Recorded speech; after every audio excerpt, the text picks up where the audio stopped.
Có chút xíu đi ăn luôn.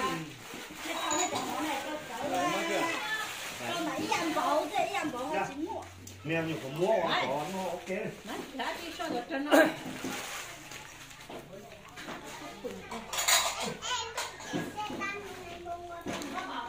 Có quỷ Cái món hầu ra thì chả có quỷ đó. Không nói gì hả? Giá thì sao?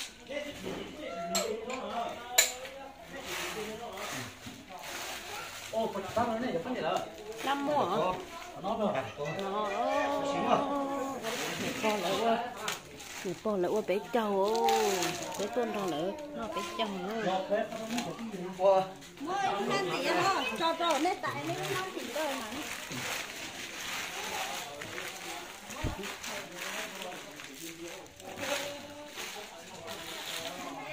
Nó nhở? Mới có củ canh đồ mà nhở? cá nè bọc cá là này nó mịn luôn nè Chào nhờ.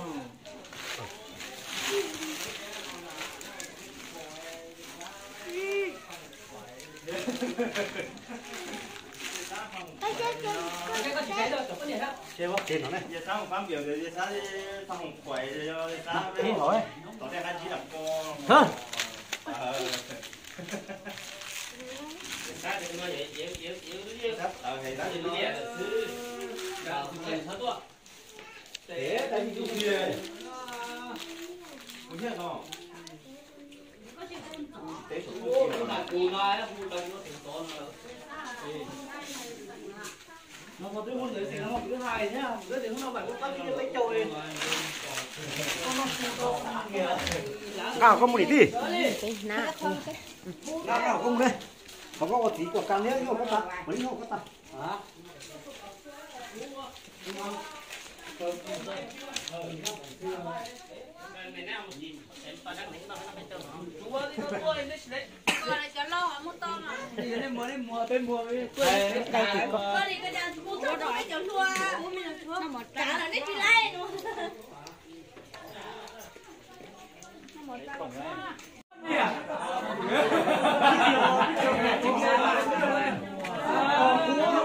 đây thì có như cái lú lại có đến chị nghe mang thêm trẻ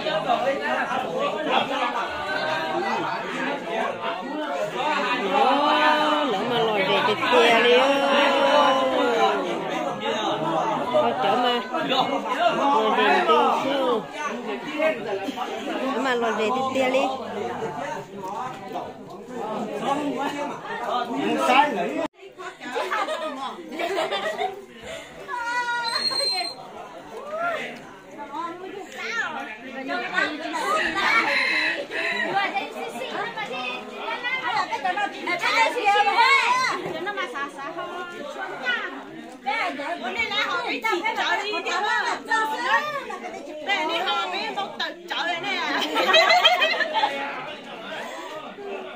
Nên có mấy nhiều nên có xe đo chiếc cháu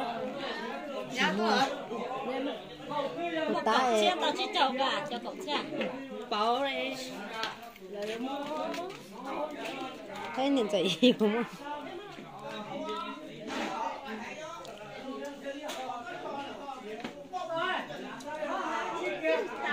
ê có nhỏ ta cho có lọ ồ ồ ồ sao thì tôi muốn cho gì nó giống nó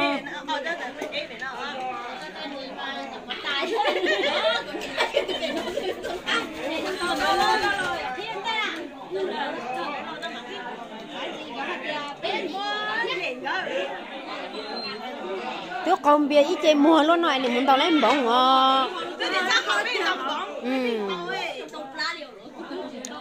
nó nhìn tao lấy bông bên nhà có một khẩu bé tôm bông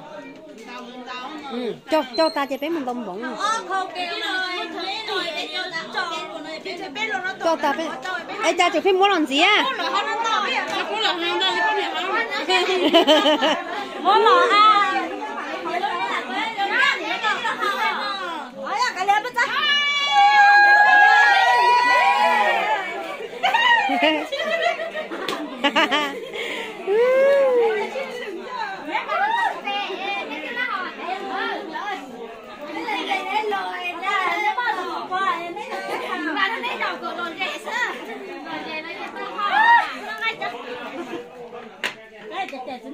nó bắt cầu với nông tàu đấy. Sao mà nó ở đây? Cái này để ngay không bà. Tôi đã có con nông tàu không nông tàu. Bà chứ. Nó cái cắt cái. Mà im đi là nó có tung cá ở. Mà nông cây ở. Nó mày tuổi mình đến chưa nói cơ cá một thật nó nói chừng nói nó mày chịu là yêu ly yêu nhiều hơn nó mày thế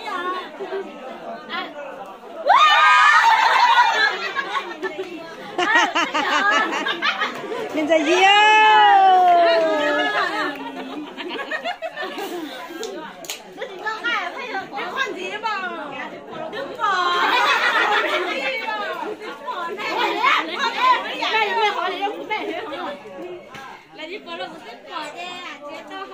em ơi cha bạn là hai nhân chồng nhưng mà bây giờ thế là bạn nó giống một đồng phộng để chỉ chắc là bù bây giờ thế là cậu nói con sao rồi nó phải làm biết đâu thế này của đấy rồi thôi này cái biết là gì nó không phải cha là hành bé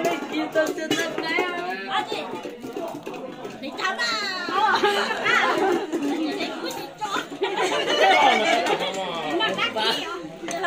bỏ về để thằng cha đi rồi bỏ lá kia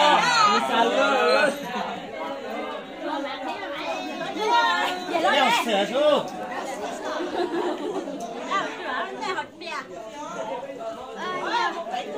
đặt xe nhưng mà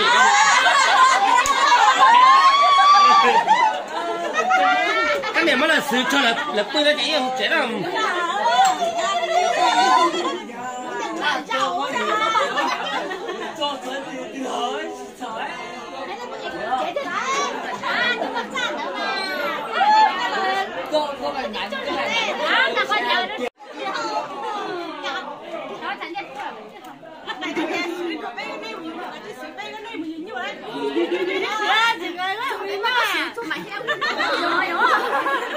đi có một chỗ tôi chỉ có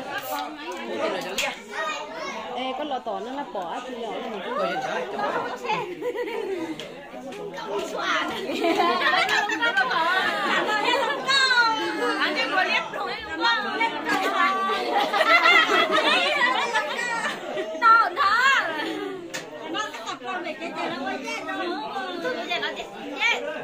nó có trâu này mà nó nè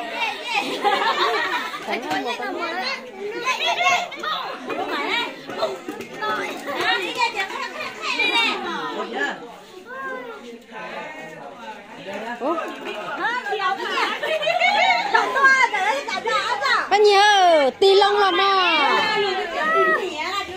ê do lại chỉ rồi đó là bao nhiêu rồi họ nói nó của mình thiệt cho nó đâu nó cũng thiệt cho nó đâu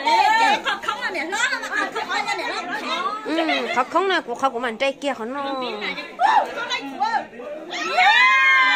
tôi tới ta là ai nè nó chỉ một kể nha nó chỉ một kể nha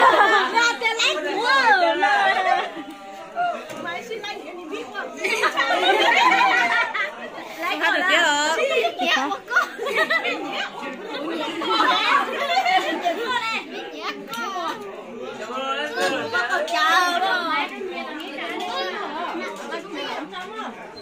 Con này cũng muốn. Con này vô